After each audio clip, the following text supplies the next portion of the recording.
Hi, I'm Wendy Leung. I'm a reporter for the Ventura County Star and your co-MC for tonight. Hi, I'm Brett McGinnis, engagement editor with the Reno Gazette-Journal, a story coach with the Storytellers Project, and your co-MC for tonight. We so appreciate you taking a chance on live storytelling and sharing your evening with us. Tonight, we're joining Humana and 5 Americans from throughout the West to create community. Since 2016, the Storytellers Project has brought more than 100 shows each year to communities across the country, but we've canceled our in-person season as part of the USA Today Network's response to the novel coronavirus. While it feels unsafe to be together in theaters, it feels necessary to be together online. So we've handpicked incredible storytellers and inspiring people to bring you a show about growing up. Now let's say hi to tonight's storytellers. Natasha Buffo of Kirkwood, California. Dinah Dinshaw of Phoenix, Arizona. David Espinoza of Salem, Oregon. Mary Jo Pollock of Tucson, Arizona. And Alicia Marie Rosenberg of Los Angeles, California. So let me tell you a bit about what's in store this evening. Tonight is not a TED Talk. It's not Toastmasters. We're not here to deliver an inspirational speech or a lecture. We won't sell you anything. Well, we might as MCs try to sell you a digital news subscription, but the storytellers won't sell you anything. Not even an idea. This is storytelling. And storytelling is based on visiting.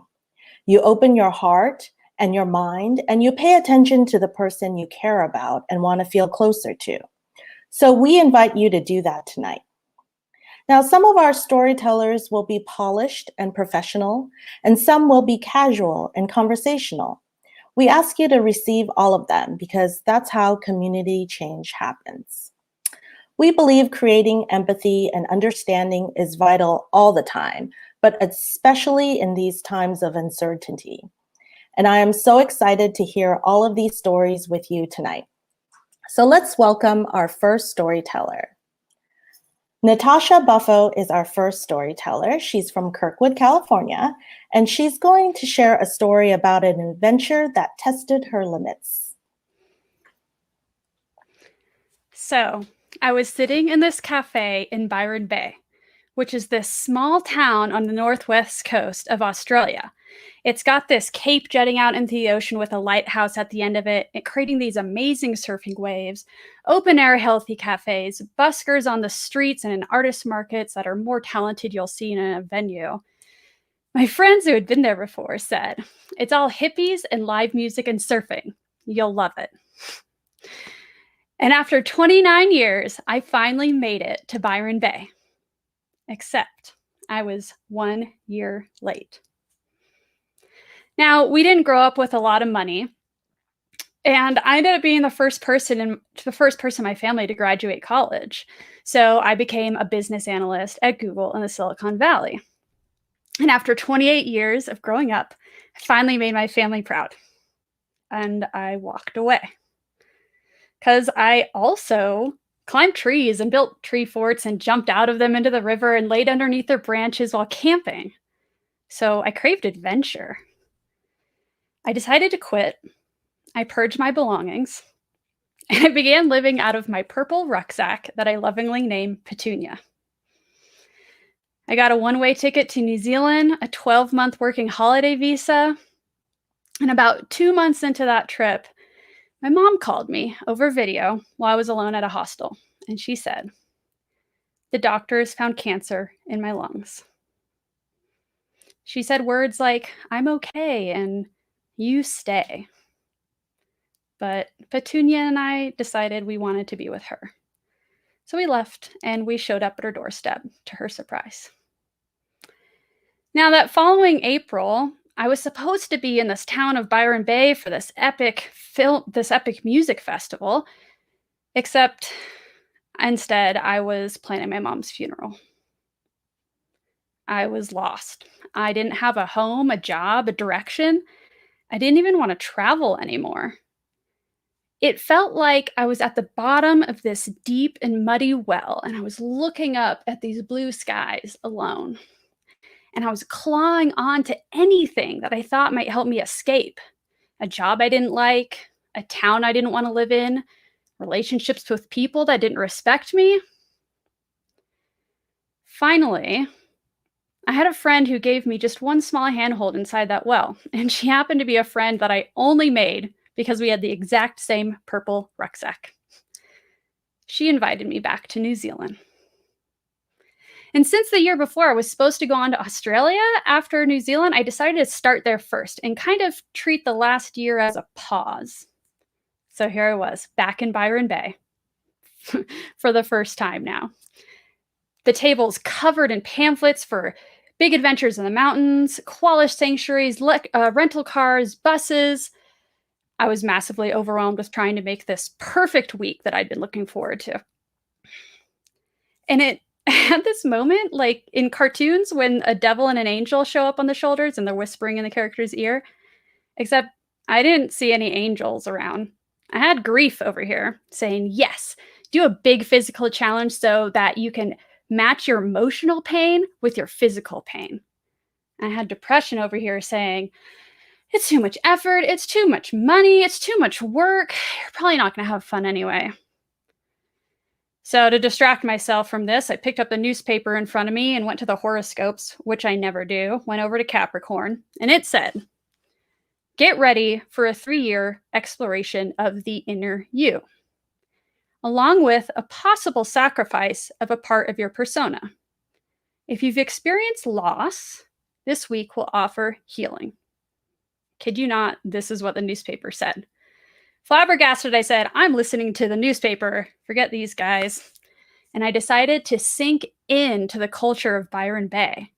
And through long walks on the beach, solo sunrises and sunsets, meditation, yoga, I eventually came across this group of surfers that wear fluorescent outfits to open up conversations around mental health.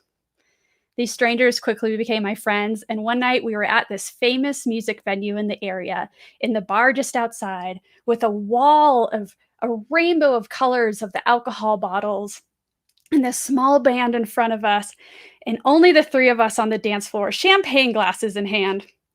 And I had this big, bulky purse that I bought for $10, and I went to put it on the chair next to us, and one of my buddies grabs it from my hands, throws it over his shoulders, and he says, no, you need to be free. He was so right. And it reminded me of Christmas nights dancing with my mom and my best girlfriends in our pajamas. I needed to do whatever my body felt like doing. And that night, it was dancing. So eventually I got back to New Zealand and met up with my friend, along with another girlfriend who they ran marathons together. And we were planning our first backpacking trip of this adventure. We landed on the infamous Dusky Trek. It's often impassable. You have to cross numerous 3-wire bridges across roaring rivers, incredibly remote. So of course, it was at the very top of my bucket list from the year prior. Except this year, I felt fear and doubt. And I felt myself kind of slipping back into that well after all that progress I had made in Byron Bay. And as these girls were giggling over supply lists and their eyes sparkling looking at trail maps, I was quiet in the corner with kind of a closed lip smile. And as the trailhead date loomed closer, I felt those 2 little characters on my shoulders again. Grief was like, yes, this is perfect. You're going to be hurting so bad in your body. You're finally going to feel that heartbreak externally. And depression was over here like, no way, too hard, too difficult, too much, not going to happen. So I decided to feel in. And I told the girls, you know what? You guys go. You have fun. I'll do something else. Not a big deal. I'm just not ready. And they replied, what? We had no idea. Why didn't you tell us? Why? Well, it went against my identity. Natasha loved epic adventures, especially challenging backpack trips in New Zealand.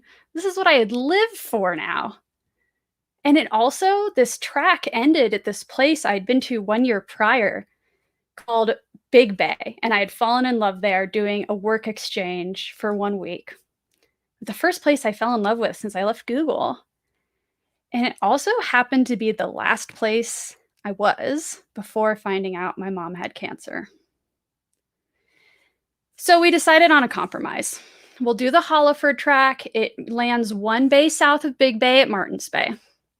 And on the second night, once we finally got to the hut closest to the ocean, the girls were getting their beds and their dinner ready, and I felt pulled towards the water. So I went out for a walk on my own, past the penguins to the shoreline, and looked out, and I saw Awarua, which is this gorgeous, luscious cape jutting out between those 2 bays. And as I looked out, it felt like in those movies where you have a flashback to the childhood version of yourself. Except for this was just me 1 year ago, just the bay over. And I was over there, joyful, carefree, with my travel mates, in my gray pants and my yellow rain jacket that never kept me dry. And I was over here, alone, heartbroken, trying to climb out of this well. She wanted nonstop adventure. I kind of wanted to slow down and feel more internally. She had her mom to call, and I didn't. And as I turned to walk back to the hut, I felt myself waving goodbye to that former version. But there wasn't any tears or frowns. And as I passed the trees on the way there, I realized they were a whole lot more than just something fun to climb on as a kid. They were a good role model for myself as an adult because they stayed grounded, connected to their roots, yet constantly growing up, expanding, and reaching for those blue skies. Thank you. Thank you, Natasha, for sharing that journey with us. If you love Natasha's story, you can show her, you can clap for her or any of our storytellers tonight with the like and reaction buttons. I'd like to take a minute to thank Humana. They're sponsoring the Storytellers Project shows nationally and now virtually because they believe that sharing stories and connecting as humans, online or in person, makes for healthier people and healthier communities. And we need these connections to each other and to health now more than ever. As COVID-19 vaccinations become available in communities across the country, Humana strongly encourages you to consider getting the vaccine and to discuss with your doctor what is best for your health. Visit humana.com for more about what they're doing each and every day to connect you to better health in your community. All right, I'd like to invite up our next storyteller, is Dinah Dinshaw, who has a story about growing up and her relationship with her father. Yeah. So I grew up in Karachi, Pakistan. And despite Pakistan having a deeply patriarchal culture, it was my father who was my biggest champion. My father was one of the most generous and kind men I knew. But his biggest weakness was that he could not say no, especially to the 4 women in his life. My grandmother, who we call Mama, my mother, my sister, and of course me. And believe me, it wasn't from a lack of trying. The one time he tried to say no to me, it didn't go too well for him. I was about 12 and I found a dried up bottle of coral colored nail polish at the back of my mother's dresser drawer. And never having applied nail polish before, I got right to work. When my father saw me, he said, "What are you doing? Don't you know women in our family don't apply nail polish?"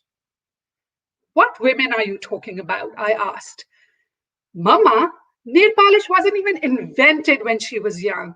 And by the way, I found this in Mummy's back dresser drawer." And with that, I walked away, blowing on the dried up gunk on my nails. Now, my father was a bit conservative when it came to fashion, But he had these 3 goals for my sister and me, these seemingly random goals: learning how to swim, learning how to drive, and getting an advanced degree. Learning to swim, random, right? But you see, my father wanted to make sure that if I was ever on a plane that crashed into the ocean, I would be able to safely swim to shore. So when I was about 8 and my sister was 10, he took us to the pool to teach us how to swim. Now, my sister took to swimming like fish take to water. Me, not so much. As long as he had his hands under my belly, I was fine. But as soon as he would take his hands away, I would spit and splatter, throw my arms around his neck, and hang on for dear life. This went on for a few days. Finally, one afternoon, he said to me, while I was still hanging onto his neck, trying to catch my breath, he said, "If you swim the breadth of the pool, just the breadth of the pool, I will take you out for chicken tikka tonight." Now, my father knew how to motivate me. So I took a deep breath and, spitting and splattering, swam to the other side of the pool. And true to his word, that night, he marked that milestone by taking us all out for chicken tikka to my favorite restaurant. Now, when it came to driving, not a problem. I couldn't wait to learn how to drive. So as soon as I got my driver's learner's permit, I went to my father, and he was having his morning tea, reading his morning newspaper. And I said to him, "Dad, I'm ready to learn how to drive." And my father folded the newspaper and took off his thick black rimmed glasses and said, "The first lesson in learning to safely drive is learning how to turn on the car." And he put his hand in his pocket and held out the keys to his 1965 white Fiat. I grabbed those keys, I ran downstairs, I put the key in the car door, opened the car, put the key in the ignition, and turned on the car. And just in a few days, I had mastered how to turn on the car. If you needed your car turned on, I was your go-to person. So I went to my dad and said, I was ready for lesson number 2. And my dad said, the second lesson in safely driving a car is the ABC of driving: accelerator, brake, clutch. So that day I went downstairs, opened the car, got into the car, turned on the ignition, and with the car still in park, practiced accelerator, brake, clutch with the tips of my toes. Now, it was around this time that my father's health was starting to fail, and I knew that there would be no lesson number 3. But I did learn how to drive. And when I got my driver's license, my dad marked that milestone by giving me the keys to his 1965 white Fiat. It was around this time that I was getting ready to graduate from high school, and I had decided that I wanted to be an engineer. Now, in the history of Pakistan's politics, there was a lot of political upheaval. And the college students were very active in the protests, and they would get arrested, and sometimes they would also get killed in the conflicts. But I wasn't afraid. And when I got admission into my first choice school of engineering, I went to my parents and I told them. And my father promised that he would go the next day and pay the deposit fees. The next evening, when my father came home, he wouldn't make eye contact with me. He went straight into his room. And a little while later, my mom came out and said, your father thinks you're too young to go to a co-ed school, so you need to go to an all-girls school and get your bachelor's degree. You can imagine how I felt. I didn't speak to my father for months. Until one day, my mom sat me down and she said, it really wasn't about co-ed, the college being co-ed. When your father went to the college to pay your fees, they asked him which political party they should register me for. And fearing for my life and my safety, he left the college as fast as he could without paying the fees. I eventually did get an advanced degree.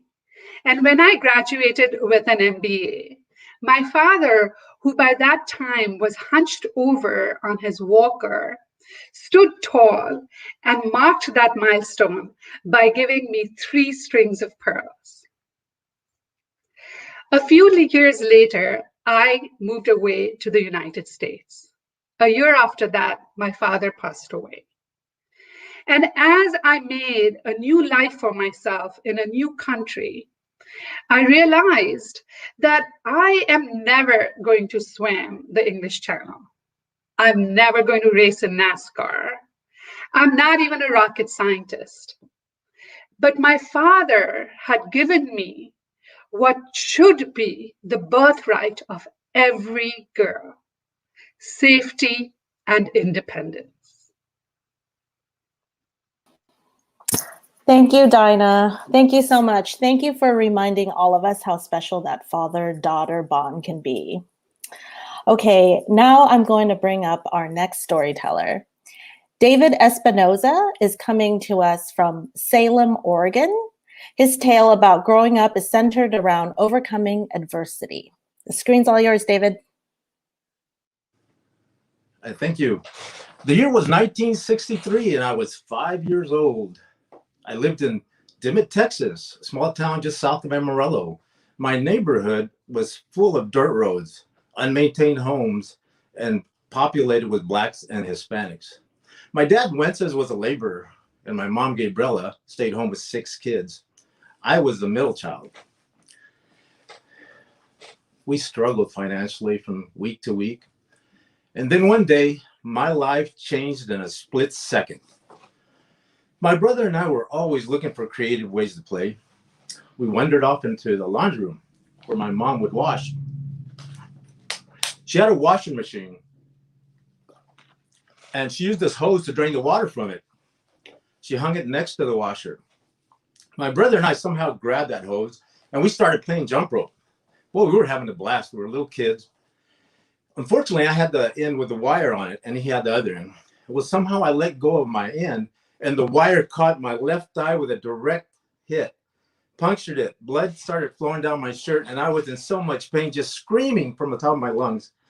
My mom ran into the room and saw what was happening. She panicked. She walked up to me, picked me up, frantically ran through the house, out the door to the car, placed me on the front bench seat.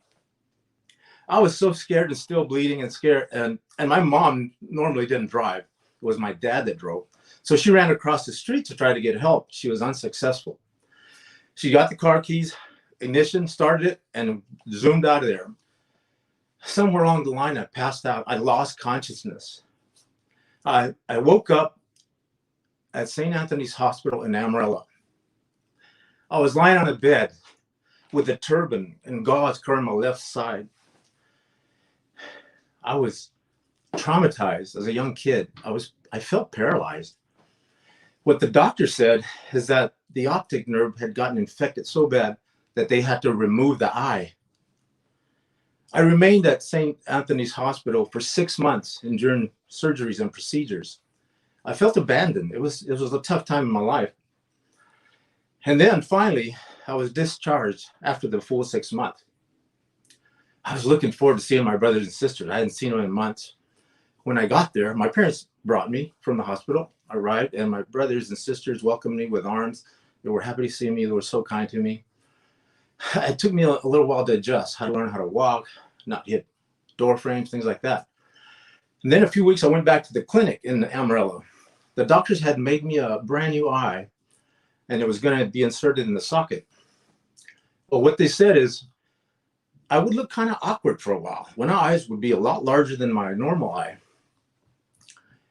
And so they said, when I started growing in a few years, then the eyes would even out a little bit and I wouldn't look so awkward. Well, it was enough. It wasn't enough dealing with all the medical issues. But then when I started playing outside in my neighborhood, there were kids that came by and just called me names. They laughed at me. It was horrific. They just, at my expense, they had their joys and just bullied verbally. Well, that went on for several years, through my grade school years. And I was sitting in front of the South Grade Elementary School one day, and I was thinking to myself, this is getting old. Every day, avoiding the bus, avoiding these kids. I had two choices. One, I could hide myself, seclude myself, avoid people, and nobody would pick on me or make fun of me. Two, I could live. I could adapt. I could find a solution to overcome this intense obstacle that I was enduring. I decided to live. I loved life too much. So that's what I did. I started getting better at skill sets to master them. Simplest thing is a simple top that you wind the string around it and you throw it on the ground, you make it zoom. That had a skill set. I mastered it. Then I learned how to play the guitar. The pop tunes, I played them well. I worked hard every day. I noticed a change in the kids around the neighborhood. They started respecting me. They started looking up to me a little bit. And then I continued through grade school with sports. I fell in love with sports. I was inspired by the Dimmitt Bobcats, the varsity team that we watched every Friday night.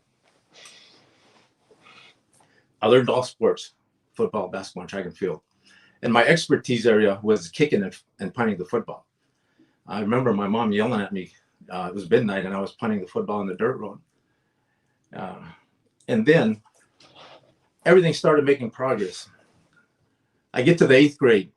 In my opinion, I was probably one of the top 5 athletes in the school. Things were coming around. Sports became my counseling, my medicine. That was my happy place. However, I had ruled out having a girlfriend. I never thought that would happen. I mean, I had accepted that I was probably going to be single the rest of my life. And then my brother brought a letter from school one day to the house.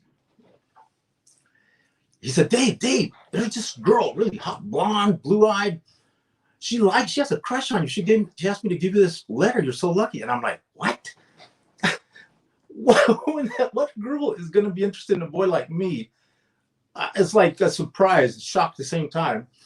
I went to the other room and I started reading the letter because I was really excited to know who this girl was. Oh my gosh. When I read that letter, she made me feel so good. I mean, she lifted my self-esteem up to the next level. She encouraged me. She gave me hope for the future. Well, my very first girlfriend was Kylene Collins.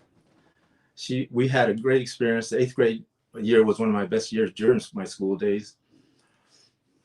I'll never forget that. And then I really appreciate that. Fast forward to high school, I'm a sophomore. Again, sports was my medicine, my counseling. That was my happy place. I love sports. I had a passion for them because of what they did for me. I made the varsity team as a sophomore. A lot of kids dreamed of that. And I was a sophomore and I was the starting punter kicker. Our first game was against the Muleshoe Mules in Muleshoe, Texas. I found myself on the sidelines with all the lights with the packed crowd in hand. And I remember Coach King looking over to me, Espinoza, get out there and punt it. It's 4th down. So the punting team went out there with me. I was standing about 13 yards away from the center. The guy who snapped the ball to me, his name was Ricky Hunter. And I just felt great about everything. I wasn't really nervous getting in the first varsity game. And so I'm sitting there, I call the signals out and I asked like this for the ball. Ricky snapped it to me and it's coming to me. And as the football is coming to me, a flashback just zoomed into my head. I just thought about practicing for days out on Doolin Street, Northeast Dimmitt, with my brother or by myself, all those years, the hard work. And to this moment, I caught the football. I followed through on that technique, precise detail. I punched the ball as hard as I could with all my might. Now, the defensive lineman came in rushing, trying to block it. Their hands were up. I couldn't see how far the ball had went, but I felt that it hit my foot just right. But I didn't need to, because the roar of that crowd, oh my gosh, the roar of that crowd was something else. I have proved to myself that I did this despite the grain coming against me. As a childhood and junior high, I overcame so much. Now, I wanted to know how far that football went. The next morning, I listened to the radio and I heard the game. And they said that I had punted the football 60 yards in the air. It rolled for 15 yards, another 15 yards, and that's 75 yards total. So I covered a lot of the field. On Monday morning, I get to school. And I opened the front door. As I'm walking down the hall, every 4 seconds, a kid would come up to me I didn't know, a student, would, Espinosa, wow, what a game. Wow, good job. A cheerleader, an upper class cheerleader would come up there, Espinosa, wow, what a punt, good job. And so all day long, the teachers, everyone just gave me so many good compliments. It's just like, wow, what a great feeling that was. In contrast to when I grew up. Well, my sophomore year was amazing. I did 3 sports, basketball, track and field, improved all of them. Last day of school, I'm walking home. I get home, and my parents are loading up the trailer with my brothers and sisters. I'm, Dad, what's going on? And my dad says, get your things you need. Get only the things you need. Load them up. We're moving to Oregon in the morning. Whew, what a shocker that was. What a shocker that was. So we were moving to Oregon in the morning. Didn't get a chance to say goodbye to any of my friends and them. But because of that night in Muleshoe, Texas, when I punted that football, that gave me so much confidence to overcome any curves that life would throw at me. I mean, I knew that it was going to be tough. It was emotional turmoil. I'm not going to lie to you. But when we got to Oregon, besides the fact that my attitude wasn't the greatest, because I was kind of frustrated, I met my high school sweetheart in Jervis High School in Jervis. That was amazing. She turned my life around. I mean, I learned so much from her. We had 2 boys, Jacob and Matt. I played pro football for 2 years. I became a software developer. And then, as we all know, life throws curves at us. We lost my high school sweetheart to brain cancer in 1994. She was 32 years old, but that's a story for another day. I became a single parent. I raised my 2 boys. And then I retired. Actually, in 2005, I got remarried to Lonnie, another wonderful lady. And I'm thinking how blessed I've been to have fallen in love twice in my lifetime and to not have grandkids. It's just been amazing. So I became an author. I have so many things to write about. I've written 7 books. One is my autobiography, which I take to heart, precise details. And I just want to say that had I not chosen that path to live, I would have never been this successful and have all the things I do. Thank you so much for listening to me today. Thank you, David, for sharing that story. I think we all hope that we'd be able to persevere through anything life throws at us. Thank you for sharing your journey. Remember, you can use the like and reaction buttons to show your support for any of tonight's storytellers. Our next storyteller is Mary Jo Pollock with a story about an epic first road trip. Mary Jo? I'm sitting in a brand new Delta 88 with my father. It's late April 1964.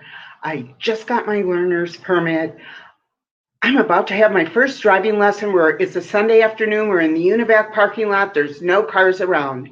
My father is taking an eternity explaining the car to me. He, like P Park D Drive, it's an automatic. It's not that hard. And then he goes over how to set the mirrors and adjust the seat. And finally, he lets me put the key in the ignition and turn on the car. And he tells me to put my foot on the brake, put the car in drive, and accelerate. So I do. And we lurch forward, and then I hit the brake and we jerk back, and he starts yelling and I start crying, and it's lurch, jerk, yell, cry, lurch, jerk, yell, cry for about 3 minutes until I turned off the engine, got out of the car, and started walking the 2.5 miles home. My dad is following me at the pace I'm walking with the passenger side window down. Honey, honey, I'm sorry. We'll work it out. But I can't even look at him. I am so upset with him. He can't teach me to drive. He's in the car business. I thought he'd even help me get a car. And I've been wanting to get my driver's license my whole teenage life. 2 months before my 15th birthday, the state of Minnesota changed the driving age from 15 to 16. So unfair. About 2 blocks before the house, I got in the car. And when we walked in the back door, my mom took one look at our faces and she knew it did not go well. I ran up to my bedroom while they discussed who's going to teach Mary Jo to drive. And they came up with Pete the Cop Dinovic. He came over to the house one day and he proposed the 6-lesson package. And my parents said, yeah, we'll do that. And so Pete the Cop Dinovic and I walked outside to his car. I got in the driver's side.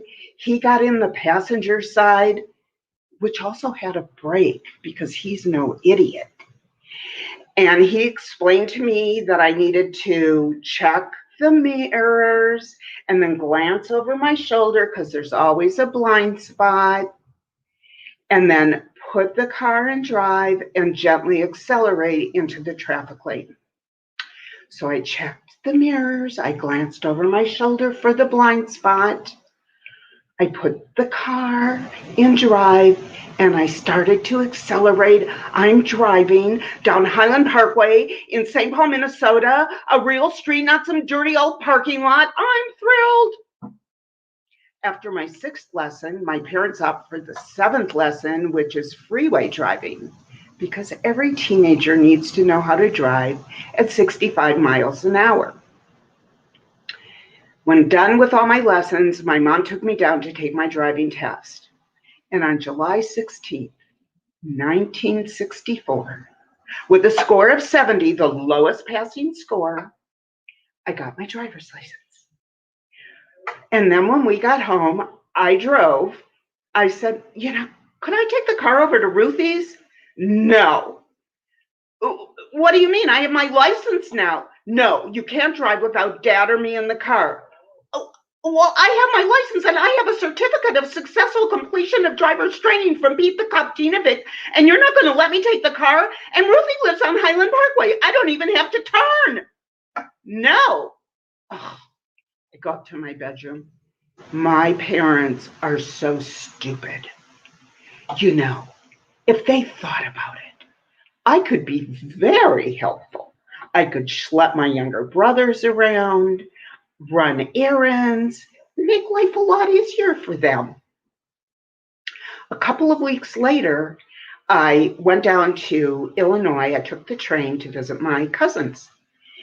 I told my aunt, I got my driver's license. And she said, oh, well, take me for a little drive. And if you do okay, I'll let you use my car when I'm working. She had a home-based business. And I drove around Joliet, Illinois, this very quiet residential area, no big deal. And she said, yeah, you can use my car when I'm working. Thank you. I tell my cousin Fran, who's a year younger than I am, so she doesn't drive yet. She's like, oh, that's great. The next day, my aunt said, I'm booked all day today. You can take the car for the day. Oh, okay. Thank you, Fran. And I want to go shopping. And our grandmother who lived with them, she gave us money so that we could buy new school clothes. And as we're leaving the driveway, I said to Fran, I think the Marshall Field in Chicago would have more options for cute school clothes than the local branch. Fran said, good idea. Can you get me there? Yeah. And I know no problem driving on the freeway to Chicago because I've had an hour of driving experience on the freeway. And that was no problem. But driving in Chicago was another story. We're on Lakeshore Drive. There's like 100 lanes of traffic. There's 1,000 million cars, and they're going in and out of lanes. And I'm starting to freak out. And I go, Fran, get me to Marshall Fields. I was never so relieved to park a car. But after a few minutes of running around Marshall Field, looking at all the cute school clothes we could buy with the money our grandmother gave us, my driving anxiety completely went away. And I figured, leaving Chicago will be easier because now I have like another hour and a half of driving experience and maybe 9 hours. And I was right. We got back with no adverse incident. When I returned home, I told my parents, Aunt Hobby let me drive her car. And Fran and I went shopping. I didn't say we went to Chicago. And we went to the pool and we visited our cousins. I drove all over. And I think if Aunt Hobby trusted me to take her car, you could trust me to take your car. And they agreed. And one day I got the car, but there's this whole long list of where I could go, where I couldn't go, what I could do, what I couldn't do. Okay. But I call up some of my friends. It's right before school starts, those really nice days at the end of summer. And I pick up a few of my girlfriends and we go over to Paul Pearson's. I wasn't supposed to go there. But Paul Pearson's was a teenage hangout. It was one of those old drive-ins with the car hops and the big speaker that you put in the window. And I pulled into a parking space right next to a car full of cute boys. And so we're talking to the boys and eating French fries and drinking Cokes and having a really great time. And I think, oh, this is really wonderful just to be able to do something without parents. And and I know that all of the restrictions that they gave me were to protect me. And even though my dad was a really lousy driving teacher, he was a great dad. And he did help me buy a car not too long after that. And he helped me buy all my cars for the next 25 years because he was in the automotive industry. And anytime I've had to buy a car or deal with any major automotive issues since then, I've really missed him. And if my dad were alive today, it would be his 100th birthday. Happy birthday, Dad. I love you. Oh, thank you, Mary Jo. While you were sharing your experience, I just got all these flashbacks coming to my brain about learning how to drive the moment I turned 15 and a half. Remember, if you love the stories that you're hearing tonight, show the Storytellers with the like button and also share your reactions. Now, I just want to thank all of you out there who are our subscribers. Thank you for supporting this community's journalism. And for those of you who aren't subscribers, we appreciate you giving us the chance to show our value with you tonight. And we hope that you will consider a digital subscription to the Ventura County Star, the Arizona Republic, Arizona Daily Star, and the Reno Gazette-Journal and Salem Statesman Journal. Journalists for those papers coached our storytellers tonight. Now I want to bring up our final storyteller. Alicia Marie Rosenberg is from Los Angeles, and she's going to share a very relatable tale about belonging.